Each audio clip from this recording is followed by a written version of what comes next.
Hello, friends. We are in a troubling time when it comes to misinformation. Here at Forbidden Knowledge News, I've always taken an unbiased, open-minded, and responsible approach to presenting my own theories, and the views of our guests do not reflect that of my own. This show is for entertainment purposes only, and any information presented during this show is a live-action role-play scenario. Conspiracies are definitely fun to discuss in a responsible way. My suggestion to everyone that has an audience and presents theories and possibilities should present them as such, and in no way present unsubstantiated information as truth. All that being said, enjoy this episode.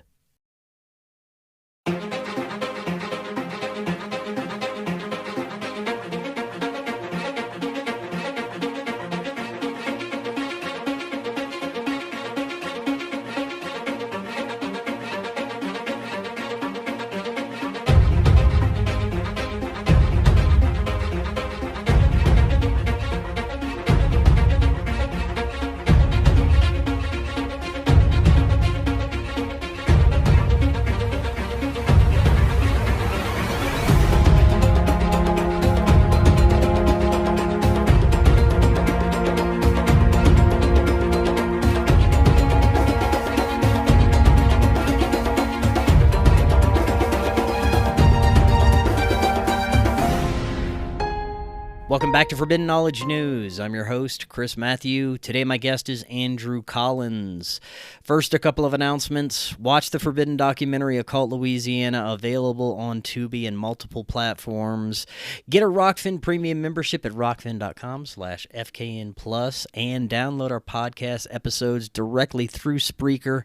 We're booking guests for December. If you have suggestions or you'd like to be a guest, email me forbiddenknowledgenews@gmail.com. Today I want to welcome Andrew Collins. He is a science and history writer who has investigated the true origins of human civilization for over 30 years, and he is author of several books. Mr. Collins, welcome. How you doing? Hi, Chris. Yeah, I'm absolutely good and raring to go. We've got lots to talk about. Definitely. I am very much looking forward to discussing your book, Karahan, Tepe, Civilization of the Anunnaki and the Cosmic Origins of the Serpent of Eden. And this covers your incredible archaeological discovery, the Karahan Tepe complex, which contains enormous stone structures and is located in southeastern Turkey and built more than 11,000 years ago, and it's considered to be one of the most important discoveries in history. So I'm very much looking forward to learning all about this. But this is your first time on. Let the audience know a little bit about yourself for those that may not be familiar and your work. I've been studying the ancient mysteries for many decades, and I think my interest in what we're about to talk about began in the mid-1990s. I was writing a book that was published in 1996 called From the Ashes of Angels, and basically what this did was to look at the concept of angels, and the evidence seemed to suggest that they were originally not ethereal beings, but actually flesh and blood, human beings that walk the earth, could, connect, could interbreed with mortal women, and produce babies that were of large size. The Hebrew myth and legends refer to them as Nephilim, and refer to these angels as watchers. And there's a whole book written about them, which is the Book of Enoch. And I looked at this, saw the context in which these stories were created, which was the book of Genesis, before the time of the flood, and saw the fact that all of this was supposed to be happening at a place called heaven or paradise, or also Eden. And realized that we were talking about the area of southeastern Turkey, or eastern Turkey, that area, and realized that the idea that they were giving us the rudiments of civilization, which is what they were said to have done. That's what the Watchers did, the rebel Watchers who came upon these mortal women, 200 of them, and produced babies. But in return, they were given this knowledge, which was basically the startup really for civilization. And I realized also that there was parallels of these stories in Sumerian tradition with the so-called Anunnaki. They also were said to have given humanity the rudiments of civilization. So the Anunnaki and the Watchers were the same, one and the same, basically. They were the human angels. And I said that they were some kind of shamanic elite that existed probably at the end of the last ice age. So let's say 9000 BC. And that obviously all of these are myths and legends relating to this explosion of activity that took place in southeastern Turkey. But what I didn't realize at the time was that as I was writing this book in the very dark nights of 1995, that the first spades were going into the ground at a site called Göbekli Tepe. And I had no knowledge of this at all. The book came out. It was a bestseller, Times bestseller. And I didn't know anything about Göbekli Tepe until the year 2000, when there was a huge color spread in a German magazine. And I looked at that and realized this is the motherlode. This is it, really. This is what I was talking about. This is where these shamans were. What I said was that the fact that angels were supposedly had wings is a memory of shamans that were wearing cloaks of feathers, in particular those of the vulture, which was the most important symbol of shamanism and of birth and of death amongst the early Neolithic in this region. And sure enough, here we go. Göbekli Tepe is there, and it's singing out all of these same tunes, basically, that this is where civilization began. This is the cradle of civilization. And Klaus Schmidt, who was the discoverer of Göbekli Tepe in 1994, before the excavations began the following year in 1995, he actually concluded that the builders of Göbekli Tepe, or certainly what was represented by their incredible T-shaped pillars that you see in all of the enclosures, were the Anunna, which is the original term for the Anunnaki. Anunna basically means possessed of the sky, basically. In other words, a human group that's possessed by the sky. And that sky is not just the sky, as a thing, but also as an entity, a being called Anu. So in other words, these were like the people of Anu, the people of the sky, or if you want to put it in really simple terms, they were the sky people. That's what Anunna means. And of course, this was extended eventually to become Anunnaki, which meant essentially, those of the sky and the earth. Ki means earth. So that was the bit that was added in. But originally, they were the Anunna. The Anunna were the original Anunnaki, and the Anunna, Klaus Schmidt realized, were represented by those T-shaped pillars. They were the ancestors of those that created these incredible enclosures, Göbekli Tepe, and what we'll be talking about, Karahan Tepe. And they were the ancestors. They were the ones who they were looking towards to revere as the founders of this first post Ice Age civilization. Excellent. That is a perfect introduction. When was it that you first were able to travel to that area and find this location? This occurred in 2004 because my book, From the Ashes of Angels, was finally published in Turkey in 2002. And it caused such a stir over there that I was invited to a huge cultural festival at Diyarbakir, which is the administrative center of the Kurdish region of southeastern Turkey. And I mean, it was all happened at the last minute. There wasn't a lot of money in it, but I said, well, look, could you allow me to see some of these sites whilst I'm there? They said, yeah, sure, we'll give you a driver and an interpreter for a week. So I said, brilliant, fantastic. So I was able to go to Göbekli Tepe. I was able to go to the ancient city of Haran, which plays a big role in this story. I went to other sites, but whilst I was there at Haran, these children came up to me and tried to sell me a second-hand copy of a local guidebook. And I looked at it, and right at the back, there was picture of a T-shaped pillar, but one that definitely wasn't from Göbekli Tepe. And it said that it was from a place called Karahan Tepe. Now, I'd never heard of this at all. So I made inquiries, and nor did anybody else know anything about this place, but it said that it was in the Tek Mountains. Now, that's about 20 miles to the southeast of Göbekli Tepe, very remote region. So 2 days later, we were in that area, just driving around trying to find this site.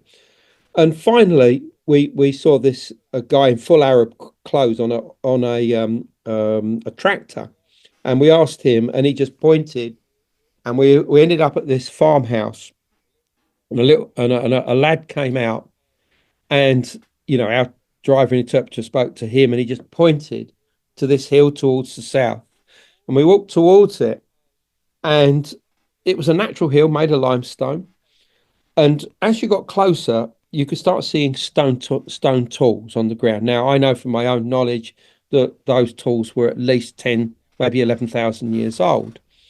And as you got closer, they got more and more until you got to the base level, and there were thousands of them everywhere. There must have been so much human activity in this area in the past. But what we also saw were the tops just peeking out of the ground of these T-shaped pillars, just like the ones at Göbekli Tepe, but completely unexcavated. And there were dozens of them all over the place. There was also these carved stone, right angled carved stones, which are known as fragments of portholes. Right, these were the entrances into enclosures, either upright or maybe even in roofs that allowed you to get inside, probably big, strong wooden roofs. And these were just lying about. I mean, some of them were even just being used to, on the edges of fires and things like this, done by the local shepherds and whatever. And you just think, oh my God, I've seen these at Göbekli Tepe and they're 11,000 years old. 11,000. And yet, if you look at them, they look like they could be from the medieval age, from a mullion of a window of a building. And anyway, so that's basically what we saw at that time. And I would go back to Göbekli and obviously Karahan on as many times as I could thereafter. And I basically explored every inch of Karahan Tepe. Not just the main hill, but there's a second hill that faces it that's very important, I believe, for astronomical alignments. And so I got familiar with it. I wrote articles about it.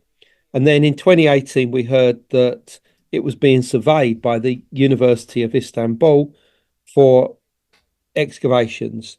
And these began in 2019. And within 3 years, the team from the University of Istanbul, led by Nesmi Carroll, have done an incredible, well, they did. I mean, obviously they continued to do it, an incredible job exposing a whole lost city, almost like a lost city of the Anunnaki, if you like. I mean, it is just extraordinary. And nobody really knew that it was there. And to go back there now and to look at all of these incredible structures, some of which are subsurface or completely carved out the bedrock, is absolutely amazing, particularly as we now know that what you're looking at is the earliest rock architecture in human history. We think of the Ethiopian churches at places like Aksum or the Vedic temples in India or Sri Lanka or whatever, but they were doing it 11,000 years ago. And it's just a wonder to behold. And Göbekli Tepe to me is almost like a sort of cathedral, like a Catholic cathedral, where you have, high altar, in other words, the big enclosures, and lots of little shrines and chapels to divinities or saints. Whereas at Göbekli, you've got lots of tiny little enclosures as well. And that to me is a place of pilgrimage, a place that people would probably have come from all over Turkey or Anatolia or whatever you want to call it, and probably as far away as the Levant. But Karahan Tepe is somewhere completely different. It's on another level. And everybody that goes there says the same, that whatever was happening here, this was deeper. These people were doing something completely different to what was happening at Göbekli Tepe, particularly just from the fact that it's so remote. I mean, it's in the middle of these remote mountains that look like something that you would probably find on Mars or whatever. It's so remote and weird and stark that you think, why did these people come here? And I think that remoteness was important to what they were trying to achieve. I don't think this was just a place of pilgrimage like Göbekli Tepe. It was somewhere where people were trying to get answers to everything. Who are we? Where did we come from? Is there a God, if you want to use that term? Can we connect with it? What do we have to do to connect with it? And that's exactly what I think the enclosures were there. And I think that what came out of this was a formalized shamanism that eventually becomes the building blocks of the beliefs and practices of so many religions. All of the Abrahamic faith religions, Judaism, Christianity, Islam, and in addition to that, astronomy, astrology, the first sciences all emerge through what was going on at Karahan Tepe. That's incredible. Let's go deeper into these differences that you were just discussing. You said that it seems that they were operating on a much deeper level when it comes to their spiritual practices in this temple. What have you found that is indications of this? Well, the first thing that you notice at Karahan Tepe is that the main symbol that's everywhere is the snake. There are serpents everywhere. They are carved on stones. They are deeply incised, in cuttings on the bedrock. They are, they're drawn onto benches within enclosures. It's quite clear that the snake was very important to them. Plus, we now know from recent discoveries that snake bones, a large number of snake bones belonging to a venomous snake called the Anatolian meadow viper, have been uncovered there. So they were definitely using snakes in their rituals, and snake symbolism was obviously very important. And the most enigmatic shrine there is structure AB. It's this huge trapezoid structure that's cut down into the bedrock that has 10 pillars cut absolutely out of that bedrock that rise up from the ground. And there's an 11th one that's been slotted in, which is curved into place. So there's 11 of these pillars. And then coming out of the west wall, which is the wall that faces onto the hill itself, you have this huge human head that's 3 times the size of a normal human head. And it's on the end of a very long neck, serpentine neck. And so, in other words, it's like this snake emerging with a human head out of the wall itself. And I mean, I've stared at this head, and it is just truly strange because it has this oval shaped mouth that clearly looks like it's talking to you, or trying to convey a message to you. It's a little bit like when you have a painting on a wall and the eyes look like they're following you around. So you get this impression that there's a spirit there looking at you. It's the same with this head, but here it's trying to say something to you. And I think that this is important because if you can imagine that there were altered states of consciousness, taking place in connection with the shamans that were there, the shamans and shamanesses, and that they were trying to connect with some kind of snake genius. In other words, a spirit in the shape of a snake, but one that also possibly had a human head as well. Why would it have a human head? Because obviously it needs to communicate with us on a one-to-one level. I mean, if we try and communicate with a snake, all we're going to hear is hisses. If you've got a snake with a human head, in theory, it can speak in our language. And I think that that's what they're trying to achieve.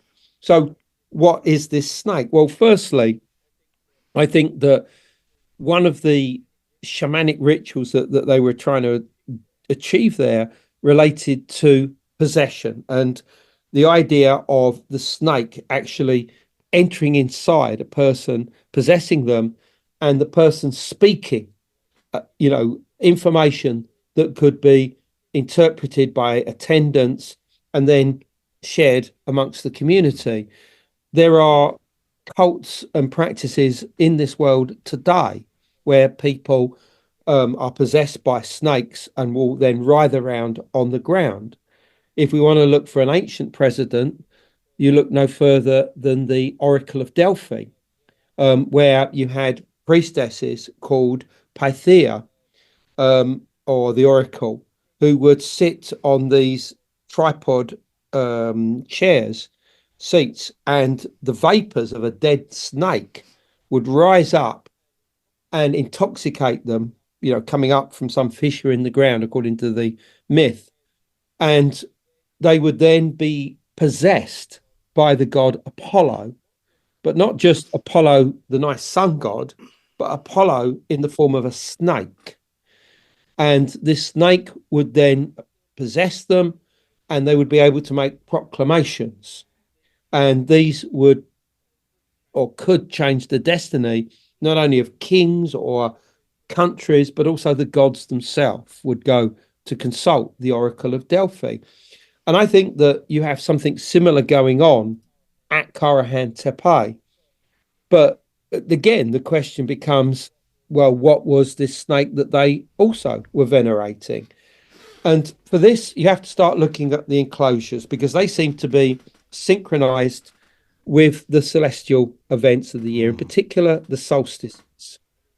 I mean, as soon as I saw the first overhead pictures of the new enclosures at Karahan, I worked out that one of the structures, AA, which we call the pit shrine, because it's got this huge, great circular pit right in the center of it for no good reason, is actually aligned onto the sun as it sets at the time of the summer solstice in 9000 BC. Now, that's incredible in itself. This possibly would be the oldest alignment of its kind in the world. However, if you continue to look from that spot, that alignment, towards where the sun has just set, just 2 hours later, as it gets dark, right in front of you, in exactly the same spot, is the Milky Way rising vertically upwards. And right in the middle is this dark area known as the Dark Rift, which was seen as a road to the sky world in ancient times. The Maya, for instance, referred to it as the road to Zilbalba, which was the underworld. And it's there, and right at the base, right on the horizon, is a glowing mass that we identify as the galactic bulge. Now, this is the area at the very center of the Milky Way galaxy. And the Milky Way itself, in the past, was seen as a snake or a serpent. It was known as the world encircling snake. It's there in myths all over the world, from the Norse countries, Scandinavia, to India, to Mesopotamia, to North America, to Central America, to South America. All of these ancient cultures recognize the Milky Way as a snake with the head as the galactic bulge. So the fact that these people at Karahan Tepe are directing their monuments, not just this one, but there's another one which we call the Great Ellipse structure AD, that's also points towards the rising of the Milky Way precisely at the position of the galactic bulge, which, by the way, from the point of view of stars, is marked by the constellation of Scorpius. Scorpius, as we know, is normally shown as a scorpion. However, various ancient cultures saw Scorpius, the stars of Scorpius, as a snake. So you have the head of this Milky Way serpent as the galactic bulge, and almost coming out of its mouth is the stars of Scorpius, almost like its tongue. Its tongue, but I think it's the active spirit of this Milky Way serpent in its own right. And what's so interesting is that the other constellation that's right by the side of Scorpius and marks the galactic bulge is called Ophiuchus, the snake charmer or the snake handler, and it's shown as this figure with like holding a snake. I mean, it goes all the way back to Mesopotamian, Babylonian times.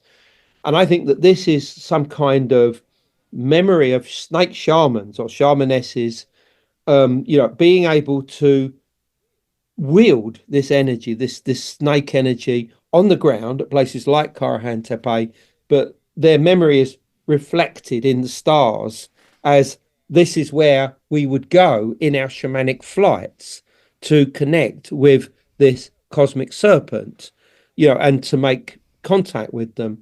Now, the pillar shrine at Karahan Tepe, if you look at it from above, it's trapezoidal in shape, okay? Now, when we were on a tour a couple of years ago out to Turkey, we do them every year, one of the ladies looked at it, and right behind it is like this curved area of the bedrock. And she said, is it not possible that this represents a human sperm? And I looked at that, I thought that's a clever idea, but then I thought, well, hold on, these people didn't have microscopes, so in theory there is no way that they can have known what a human sperm looked like. But as these thoughts were going through my mind and I was saying this to her, I thought, wait a minute, what if it's not a sperm but the head of a snake? What if the curved bedrock going off behind it that's been clearly fashioned is the body of that snake? So I fitted on, I did an overlay with the Anatolian meadow viper, which at the time I didn't even know was actually used by this community. That information has only come out in the last year. This was about 3 years ago that I did this, or 2 years ago, and it matched exactly. I mean, the match is virtually perfect. So that shrine, I am certain, represents the head of a snake, and not just in 2 dimensions, in 3 dimensions. In other words, when you came from this huge ellipse, which is by the side of it, this structure we call the Great Ellipse, you have the only way you can get into the pillar shrine is via this tiny little window, a little porthole window, and literally the way that you'd have to get into it was to slide through it and then slide down the other side like a snake. And once inside, it's like you'd be in the inside of the mouth of a snake. And all around you, you'd have these pillars, which you could conceive as being the teeth of a snake. And there you would, undergo some kind of, experience before going into the third and final of the 3 interconnected structures. But you have to ask yourself, why would you want to go into the mouth of a snake? And the answer to that is to be eaten by it, to be consumed by that snake, to become a part of its DNA. In other words, you become as the snake yourself. And although this might seem an abstract concept, it's probably allied to the fact of what happens when you die or when you died over there, because there's good evidence to suggest that when you died, the body, that the head would be decapitated and that the skull would be kept separate, cleaned up and kept for communications with, with the ancestors, obviously the person whose skull it was and their ancestral line. But the way that the body would then be treated is that it would be placed out and exposed to vultures. Vultures would come down and they would peck it clean. They would eat the entire body. They would only leave behind the heaviest of the bones. Those bones would probably then be collected up and put in a secondary burial. But the birds then flew away. And it would seem from the symbolism associated with the early Neolithic peoples out there that the vulture became the soul bird, what's known in ancient Greek as the psychopomp. The psychopomp means the soul accompanier, the soul carrier that carries the soul from this world into the next world. In this case, I think the sky world. So once again, you are eaten by a creature and allowed to become at one with it, in this case, to enter into the sky world. Well, the same, it would seem, was going on a symbolic level with the snake. So you become eaten with it. So then you have to say to yourself, well, what is this snake? What did they want to do?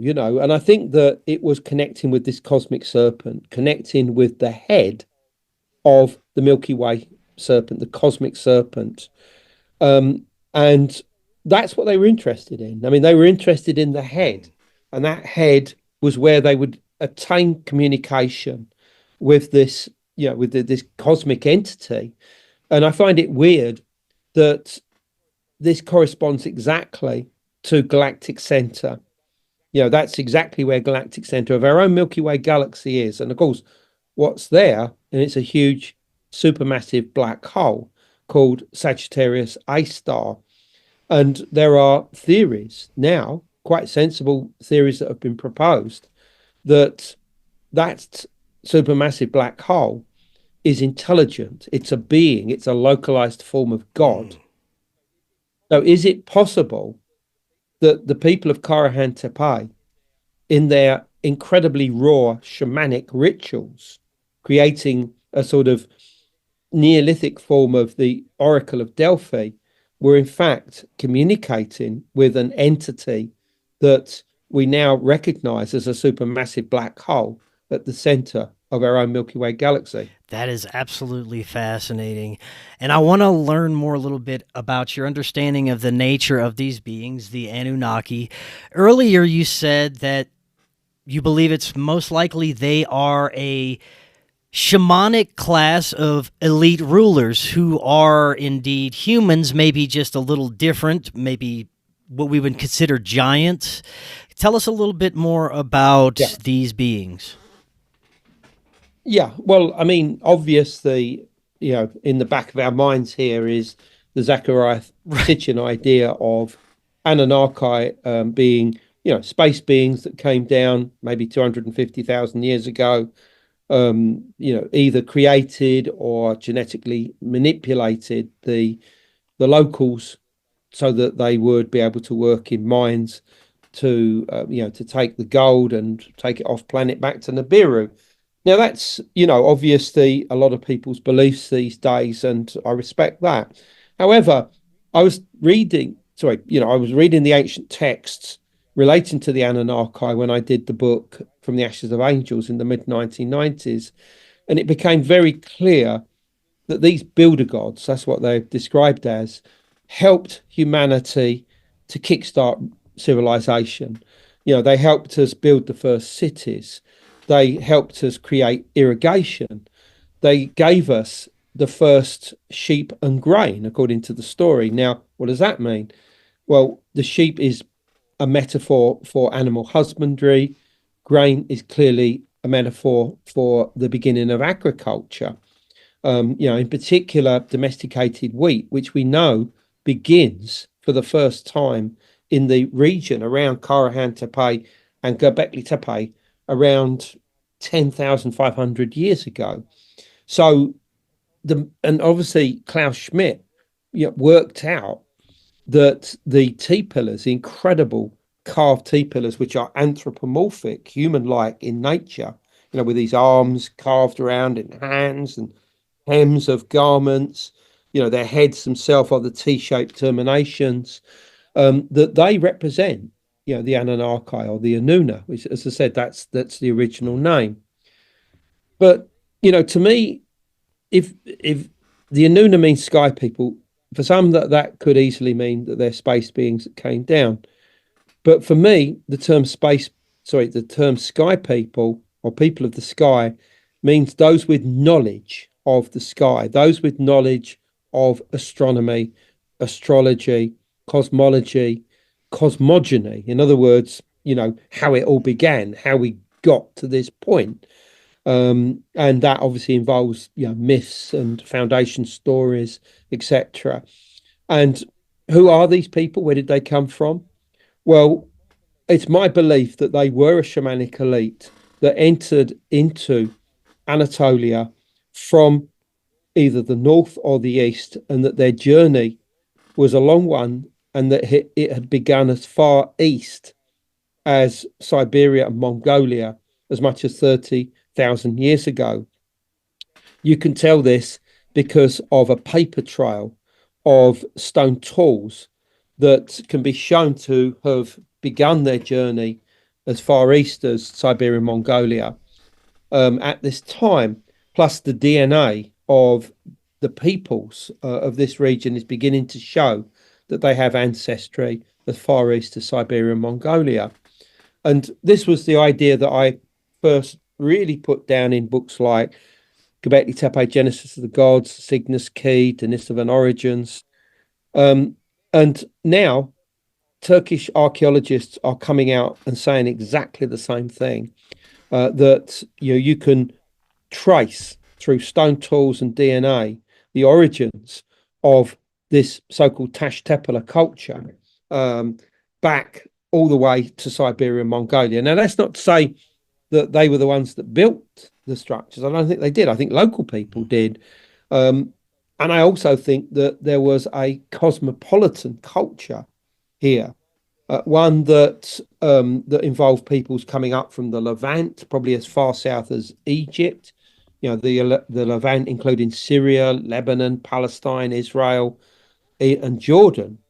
And there were probably other peoples coming in from the Aegean, where we know that they were using seafaring vessels to reach Cyprus, for instance, at least 12,000 years ago.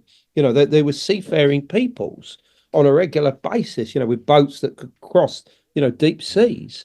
So I think that it was a cosmopolitan culture, but I think that those in charge were a shamanic elite that came down via the Russian steppes or the Eurasian steppes from as far east as Siberia and Mongolia. They seem to be the ones that came in and took over the show and convinced hunter-gatherers, that ultimately who had a lifestyle that was basically tending after their family, maybe a social group, a small social group, by just following the flocks, following the herds each year on a cyclic journey. That's what they had to do. So why bring all these people together, thousands and thousands of people, to create quite literally a civilization with a whole number of these complexes, these ritual complexes, all of which have these T-shaped pillars in a particular style? How the hell do you do that? And I think that the answer to it is the state of mind of everybody at this time. You'd just come out of a 1,200-year mini ice age known as the Younger Dryas that was almost certainly triggered by some kind of cosmic impact, probably the fragmentation of a comet pieces of a comet that had devastated the Northern Hemisphere, from North America right the way across to, Europe and into the Middle East, and had and had created a nuclear winter that lasted for a period of time. There were further events, and even after the end of this, when the weather went back to normal, every time a comet came into the sky, people would have been worried that another cataclysm was on the way, which is probably one of the reasons why, even to this day, we fear comets. Why cultures all over the world go into one when a comet appears in the sky. It's a memory of this Younger Dryas, comet impact event. And so you've got these people worrying about this. And remember, back then there would have been no psychoanalyst so you could go to, with your problems. But what you did have is your shamans. And it's to the shamans that you would go, to get remedies, both on a physical and a psychological level, on a magical level, if you like. And what I think happened was that this elite came into the throw, these people who were the Anunnaki, the watchers of the Book of Enoch, and said, look, we can stop these incursions. We can ensure that there's never any further cataclysms if only you follow us and if only you do what we say. And that includes building these monuments in a particular style, but they must be in a particular style. If you don't follow this, bad things will happen. So they did it, and they followed this for 1,500 years. And then at the end of that, it looks like they gave up on that idea and thought, well, why are we doing this? Why are we building these monuments with these T-shaped pillars? I've forgotten. And so they move on. They move to new areas for whatever reason. And I think that's what was going on. So, in other words, a lot of these enclosures were for easy access to the sky world. It would allow the shamans then to deal with the supernatural creatures that were seen to be behind such cataclysms. These supernatural creatures are known as tricksters. I mean, in North America, for instance, the most obvious trickster is the coyote. That is seen both as a good trickster and a bad trickster. And in Göbekli Tepe, the main symbol that's associated with the central twin monoliths in many of these enclosures is the fox. The fox took the same role as the coyote, or indeed the wolf, but particularly the coyote in North America. So in other words, this was seen as a trickster that needed to be, appeased, if you like, in order that it wouldn't bring about catastrophe in the world. So that's what I think was going on. I'm not saying that's the only reasons. And I think that what was going on at Karahan was far deeper. Those at Karahan, I think, were almost a schism, a breakaway from Göbekli Tepe, people that wanted to go deeper. And for that reason, when you go to Karahan Tepe, you feel that something else is happening here, even though you've got enclosures with T-shaped pillars. They're the same basic sort of style, a lot of them. You've also got these bedrock enclosures that are completely different to anything at Göbekli Tepe. This Anunnaki class of shamanic elites were mediators between the spirit realm, basically, and the rest of civilization, and were able to communicate and get the understandings of the stars and how to build these megalithic structures that could survive through the ages, and they basically used it to rule over the class of people, right? Yeah, I think that's probably correct. And I mean, obviously, if you've got this original group that came in, they would have interbred, their hybrid descendants would have continued the tradition. All the indications is that they were extremely tall. I mean, there's a new enclosure that was found at Karahan last year, and in it is this huge, gigantic statue of a human that's 7.5 feet tall, sitting down. So if he stood up, it'd be at least 9 feet tall. And he's got this massive human head. And there's no way you cannot describe him as a giant. We know that many giant bones and giant skeletons have been found all over the world. You know, in Britain, where I am, you know, in Anatolia, in Americas, in every part of the world. So we know that there was a human group that was of extraordinary size in the past. The Watchers were said to have been of giant size. Their offspring, the Nephilim, were said to have been of giant size. Many of the other people that were said to have brought civilization in the Middle East, like the immortals of Iranian tradition, they also were of large size. The Anunnaki are not described as giants. Some people suggest that they are. They seem to have serpentine features, you know, serpent-like faces and whatever, and eyes that shine and whatever. But as far as I'm aware, and yeah, somebody might be able to correct me on this, is I haven't got any references of them as actual giants. But I think that's not a problem. But I think that we are dealing with people who were of giant size. So who were they? Well, if you go all the way back to Siberia and Mongolia, at the beginning of this pulse of activity that eventually culminates with these people coming into Anatolia and founding the Tashtepala culture, then you realize that there are an ancient cousin of humans that were in this region who are very special indeed, and they're known as the Denisovans. Now, they are related to the Neanderthals, but whereas the Neanderthals made great achievements, real great achievements, and were a lot smarter than we ever given them credit, the Denisovans were on a whole different level. And they were extremely large. All of the indications from the meager human remains that we've got of them, including a skull, which is known as the Dragon Man skull that was found in northern China, which is considered to be Denisovan, is that they were massive. You know, even the paleogeneticists that work on this describe them as looking like the largest WWE wrestlers or the largest American footballers. You know, they're saying this. So you have this thought, this idea, this memory, and if you have a culture that's a lot smaller, for instance, maybe just 5 feet instead of 7 feet, they're going to look towards these people and call them giants. And I'm saying 7 feet. I mean, some of them could easily have been 7.5, 8 feet tall.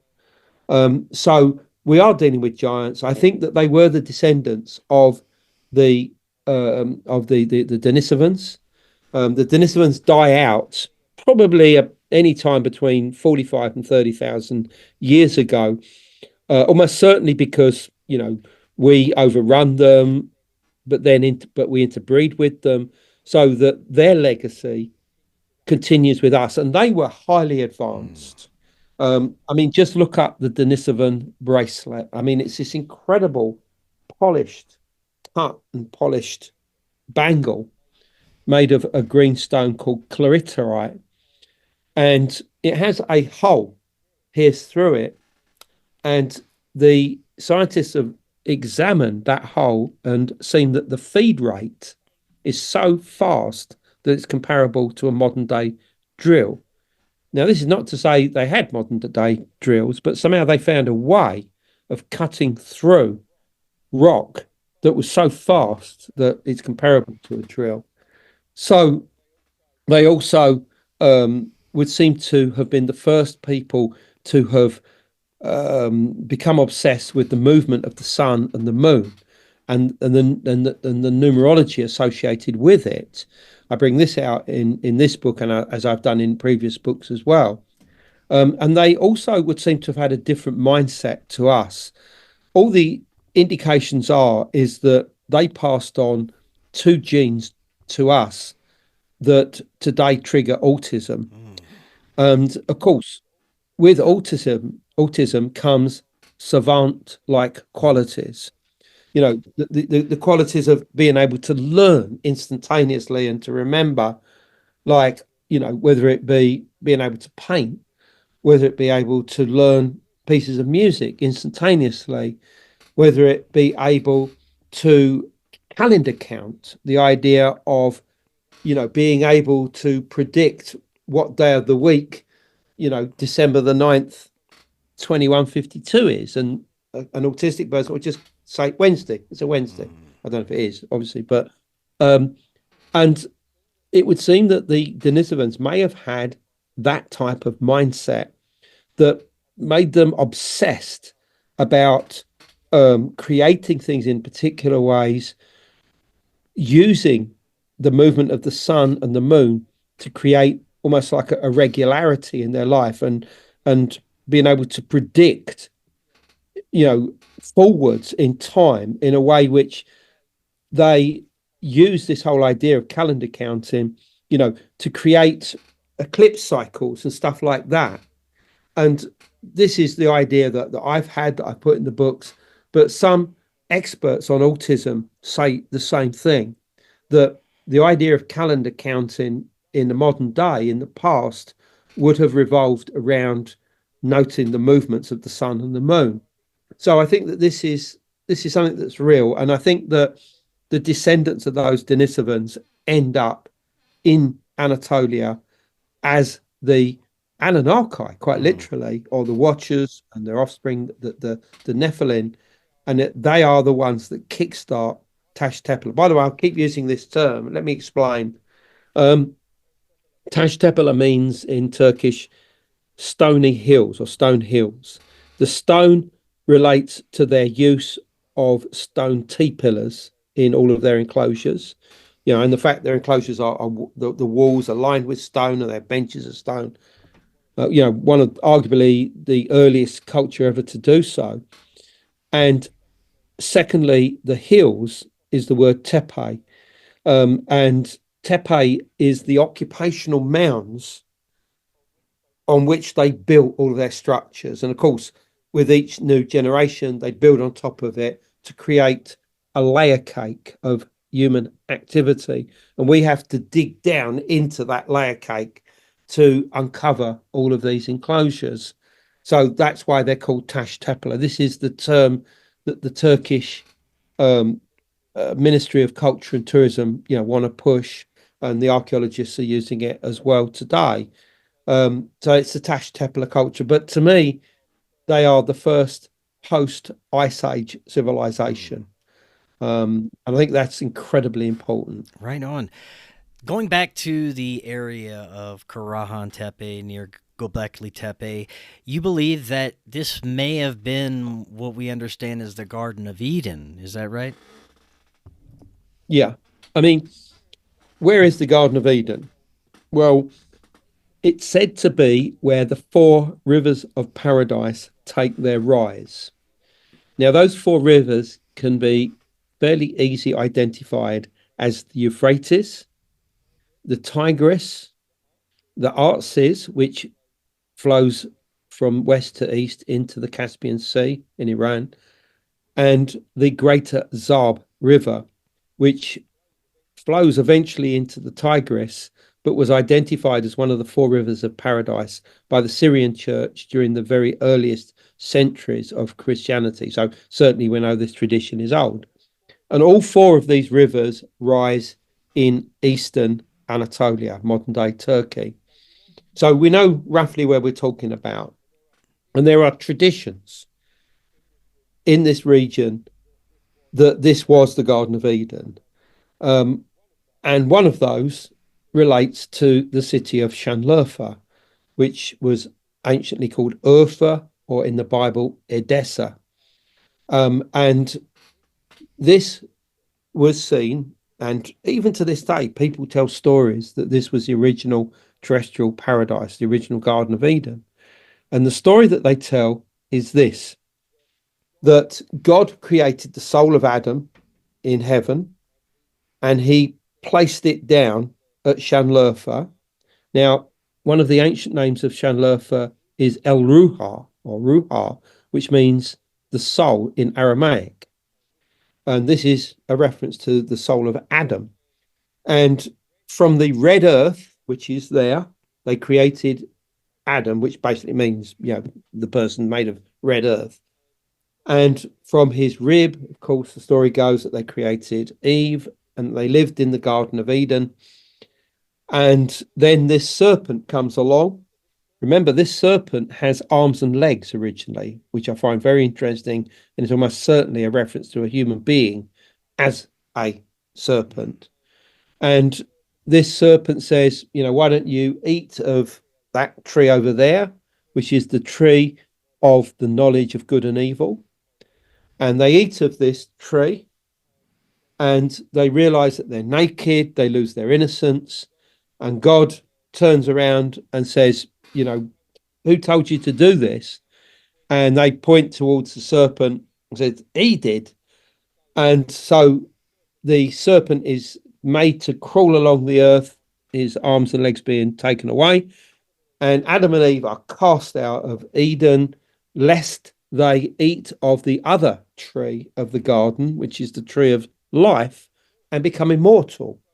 So, according to the local story at Shanlerfa, they then go eastwards onto what's known as the Haran Plain, which is close by.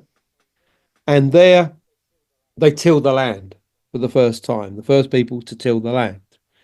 And Adam turns around to Eve and says, what are we going to plant?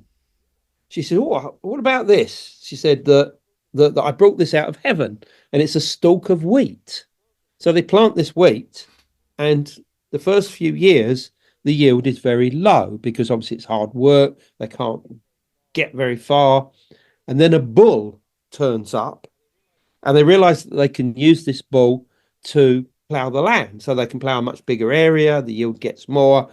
And as thanks to this bull, they kiss it on the head each year. Now, this is a weird ritual, and you think, what the hell was all this about? What's going on here? But in Anatolia, even to this day, amongst the more indigenous traditional cultures, the bull is the earth itself. And it's said that when the bull shakes, that's when you get earthquakes, that's when you get thunderstorms, that's when you get volcanoes, and that the horns of the bull hold up the heavens. And there's lots of art that show this in Anatolia, dating back to the Neolithic period. So, this is clearly a reference to that. And by the way, the first domestication of bulls, and obviously cattle and as a whole, took place in this very region around 10 to 10,500 years ago. So, and also we know that wheat was domesticated in this area, and that up to 50 to 60 modern varieties of wheat that we use today for everything from beer to bread to pasta to cakes, its DNA can be traced back to a wild variety that grows to this day on a mountain called Karahan, which is within sight of Göbekli Tepe. So we know that this is where agriculture began as well. So this story about Adam and Eve is like some kind of weird, abstract metaphor for the creation of Tepela and the loss of our innocence in the past. What was that loss of innocence? I think it had everything to do with the fact that prior to this time, we were hunter-gatherers. We just did our own thing, as we've already talked about. And then suddenly you're thrust into this sedentary lifestyle where you're living in urban environments with other people, with jobs that require you to get up at crack of dawn and do a full day's work. And, it's hard physical work. Your body gets worn out. You probably die young. And, that's the loss of innocence here. The fact that this beautiful lifestyle that we used to live amongst nature has now gone. And we're forced, not just us, but our parents did it, our parents before them did it, our children will do it, their children's children will do it. We're now living in urban environments, a world that is the precursor of the one that we live in today. And, that freedom is something that's rare to us now. Yes, I agree 100%. Any thoughts about what could be in store for the future of this site, future research, explorations? Well, there's said to be 12 Tashtapala sites, one of which is Göbekli Tepe, another is Karahan Tepe, and there's another big, huge site that they're opening up at the moment just to the west of Şanlıurfa called Cyberge, and that's an incredible place. And that will probably be as big as Göbekli eventually. But there's 12 of these. The archaeologists suggest that there could be as many as 30 or 40. Dr. Lee Clare, who's currently the lead archaeologist at Göbekli Tepe, he suggests it could be as many as 100. So this is a huge civilization. So yes, of course, the more that we explore these sites, the more we're going to understand about this, this post-civilization, and also the fact of where they got their technology and their innovation from, because it's quite clear that this is something that had been up and running for thousands of years. I mean, you don't just start creating stone enclosures with beautiful carvings and astronomical alignments and whatever. You just don't wake up one day and decide you're going to do it. It's clearly the end product of a very long process that begins at the time of the last ice age. And of course, this takes us into the territory of my good friend Graham Hancock, and his idea of a lost civilization existing during the ice age. And this, I think, is something that warrants investigation. I support him. I've been watching his Netflix series, Ancient Apocalypse Series 2, at this very time, which is excellent, by the way. And, Göbekli Tepe and Karahan Tepe play a big role in this, of showing us that there was something massive going on, high culture existing at the time of the last ice age. Whether it was a full civilization like Atlantis or whatever is another matter altogether, I'm afraid. We just have to wait and see. But to me, you're talking about the end product of something that began 30 to 40,000 years ago. And that makes absolute sense of what we see at Karahan Tepe and Göbekli Tepe. One more thing before we close out. You speculate that there may be connections between Karahan Tepe and the Great Pyramid. Tell us a little bit about that. Yeah, I mean, this is obviously something that crops up a lot. What is the connection between these Tashtapala sites, Göbekli Tepe, Karahan, and the Great Pyramid? Well, the answer to that, firstly, is that there was cross communication and cross contact between the area of Şanlıurfa and Egypt as early as 10,000 BC, because there is a huge settlement there. Unfortunately, it's now mostly been lost beneath modern urban developments, at a place called Helwan. Helwan is a big city. It's just to the south of Cairo, and it's within sight of the Giza Plateau. And there's evidence of high culture there going back to 10,000 BC. And that culture gradually develops and gets even more innovative through until about 4,000 to 3,000 BC. And then you get the beginning of the Pyramid Age. And various Egyptologists have said there's clearly a link between what was going on at Helwan and the beginning of the development, and thus the creation of the Great Pyramid itself, which, as I said, is within sight of Helwan. So we can be pretty certain that there were enclosures at Helwan that were very similar, probably more localized in style, of course, to those at Karahan Tepe and Göbekli Tepe. And one of the reasons we know this is because a particular type of stone tool known as the Helwan point has been found at a Tash Tepe site within Shanlurfa itself, and that it's been found all the way down the Levant through into Egypt. So it's quite clear that that cross-cultural contact was real. So in other words, the innovation, the cosmology, the techniques, the technology to create the Great Pyramid came from Tash Tepe. But it took a few thousand years for it to really mature and come into its own. This is incredible information, fascinating discoveries. Thank you so much, Mr. Collins. Before we let you go, for people that are interested in finding out more about you, picking up the book, what's the best way for them to do so? Well, it's called Karahan Tepe, Civilization of the Anunnaki and the Cosmic Origins of the Serpent of Eden. Publisher likes long titles, by the way. And it's available from any online bookstore, including obviously Amazon and Barnes and Noble. My website is andrewcollins.com. And there are articles and material on everything that we've talked about on there. Plus, we go to Turkey twice a year. I say we, myself, my colleague Hugh Newman, and his partner JJ Ainsworth, as part of Megalithomania.